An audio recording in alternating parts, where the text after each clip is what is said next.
everybody, this is Amai and we're going to be doing another Cooking Mama in Real Life episode today, and today's dish is Gyōza, and it's a pan-fried dumpling which is very similar to the dumplings that the Chinese enjoy during Chinese New Year. The Japanese variation is slightly different, however, from its Chinese counterpart, with the addition of soy sauce and salt to the filling mixture.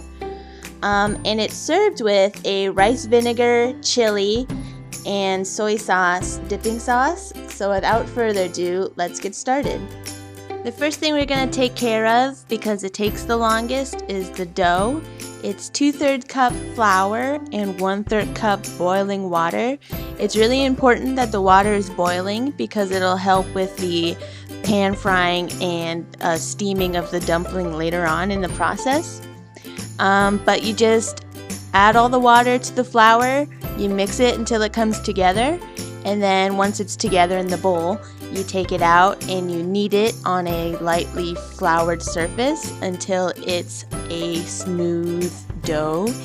And then once that's all together, you put it back into the bowl and you cover it with a damp towel and you let it rest for 20 minutes.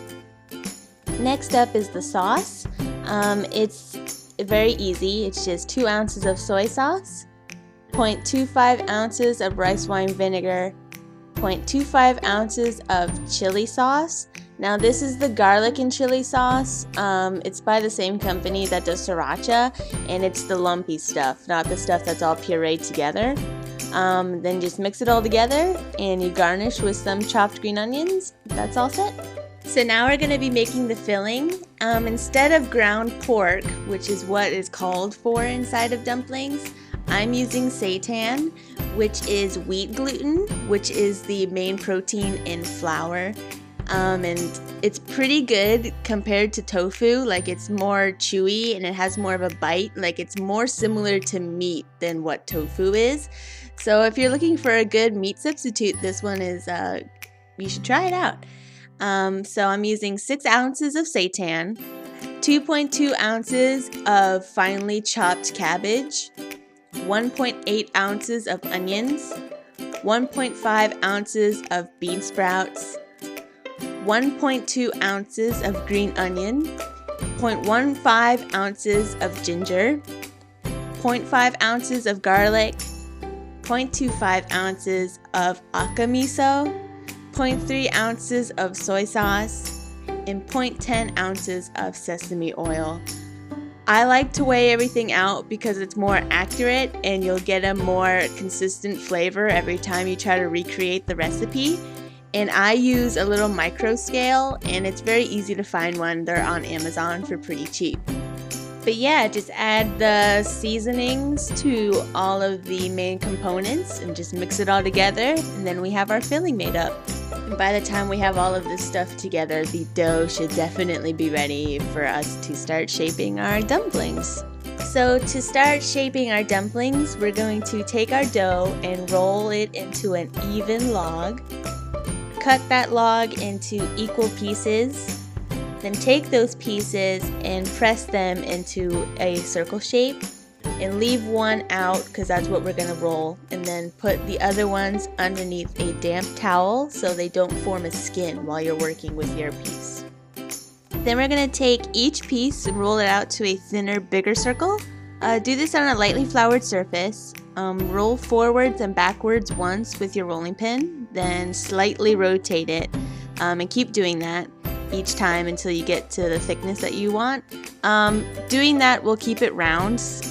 We don't really want square dumplings. And you're gonna want it pretty thin because it'll help with the pleating folds that we're gonna be doing later on. Now we're gonna take some water and wet the outer edges of each of our dumplings, and this will help seal them shut. Then put a generous helping of filling into the center. And then here comes the hard part. We're going to do those pleating folds to seal the dumpling shut. So to start, bring your dumpling into a taco shape and then only touch the flap of the dumpling that is closest to yourself. You're not going to fold the back side. You're going to be pressing the fold from the front to the back. And that's what gives it the curved crescent moon shape. And the best way I can describe these folds are pleats, like on pleated skirts. So just kind of pleat with your right hand and then press it into the back with your left. That is the best way I can describe it. I can't really with words. So just watch, I guess, and figure it out. I'm sorry, I'm really bad at describing things.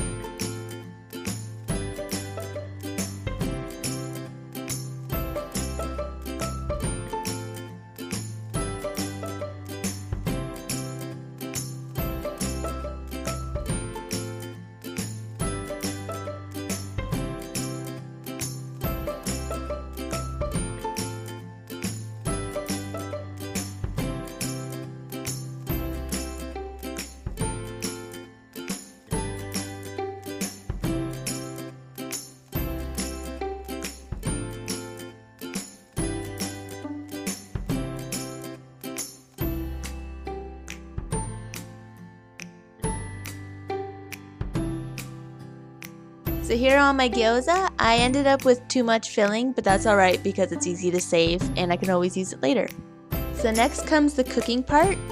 For this, I just put the pan onto the stove and then I turn the heat up to medium, and then I just let the pan sit there for a while and heat up by itself. And then when I feel like the pan's heated up, I put some oil into the pan, and I do this because it'll give it that crunchy bottom that's so typical of gyoza, and it won't stick once we pour water in and steam the dumplings.